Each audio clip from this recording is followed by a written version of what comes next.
Selam Adonu is the head of communication at the National Health Insurance Authority. Selam, good evening.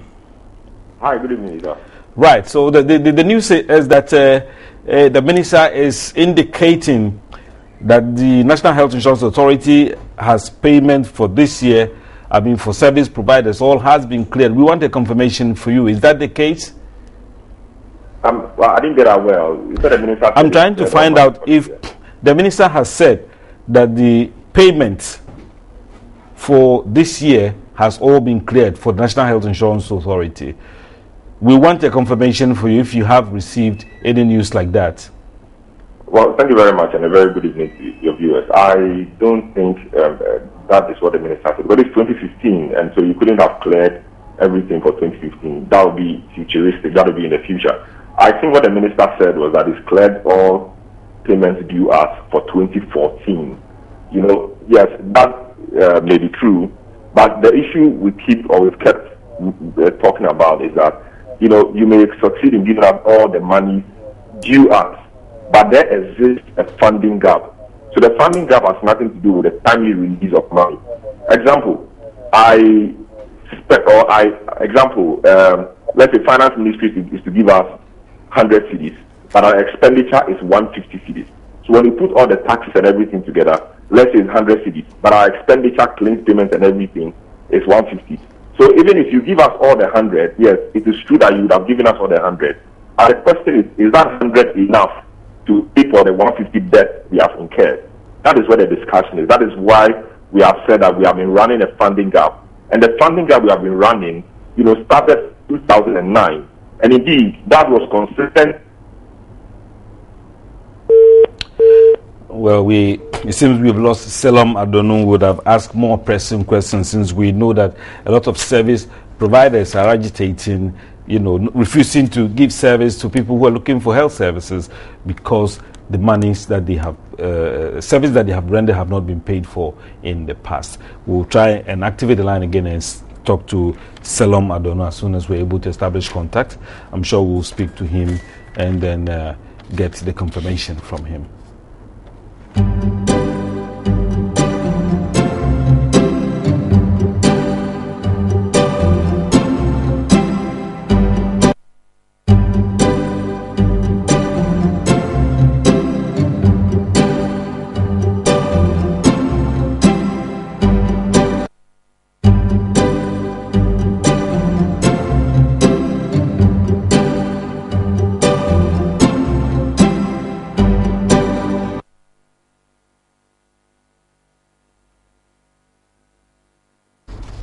Well, while we wait for Selam Adonu to get back on the line, 10 houses have been submerged. We'll bring you the story later on. Well, so let's speak to Selam. Selam is back on the line. And Selam, if you'll be able to tell us, so how much would the money be able to do for the service providers who are not happy about the way the NHIA is paying monies to them? Problem. So if you understand the root of the problem, then there's progress. So the point is that the money allocated to the NHIA every year is not enough. So every year we end up expending more than we get. And once you expend more than we get, you'll be running at a deficit. There'll be a funding gap. And what I'm saying is that the funding gap is there's very little the NHIA can do about it. Because people are seeking or people are receiving care. People are going for the NHIA cards. People are registering. People are going to the hospital. And on the whole, that is a very good thing because people's health, outcomes are being improved.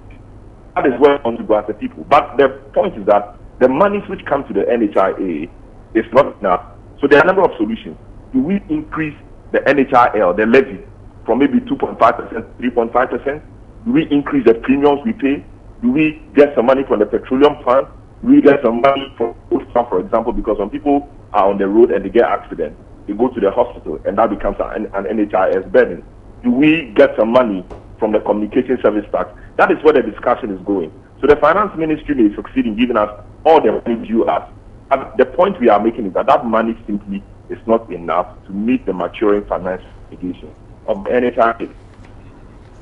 All right, so Selam, I think from the discussion, if I understand you properly, you are indicating that the money that has been paid will cover only 2014. Is that right?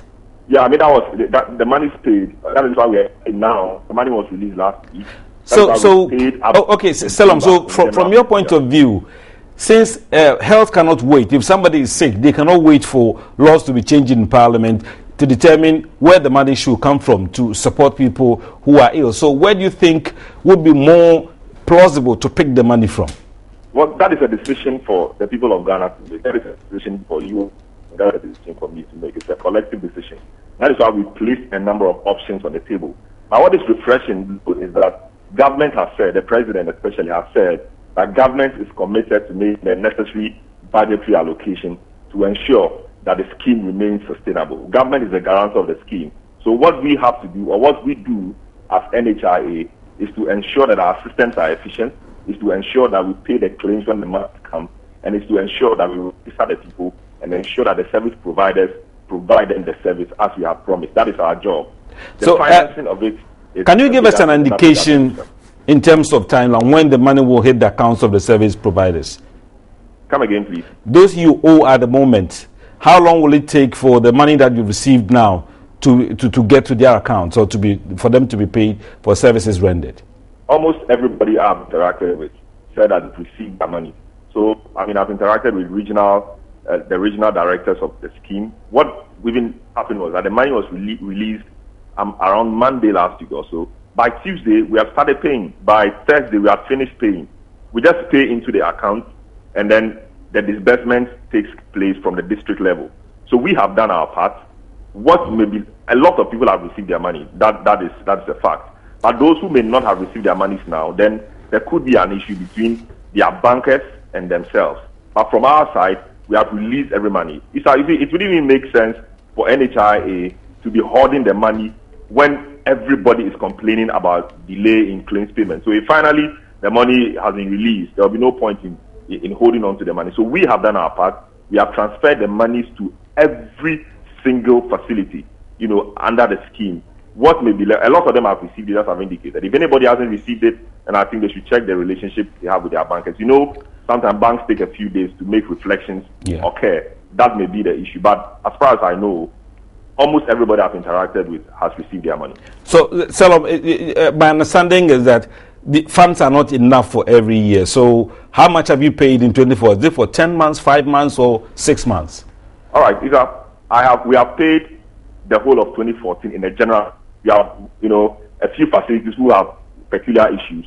So those ones are isolated. But in a general sense, we have paid everything for 20. Let me give you some figures. In 2005, the scheme paid totally the whole year 7.6 million cedis as claims. 7.6 million cedis as claims. Fast forward, 2014, we are making reference. The scheme has paid over 968 million. You can see the quantum jump. So, you can't be depending on the same source of income to deal with the challenges of today.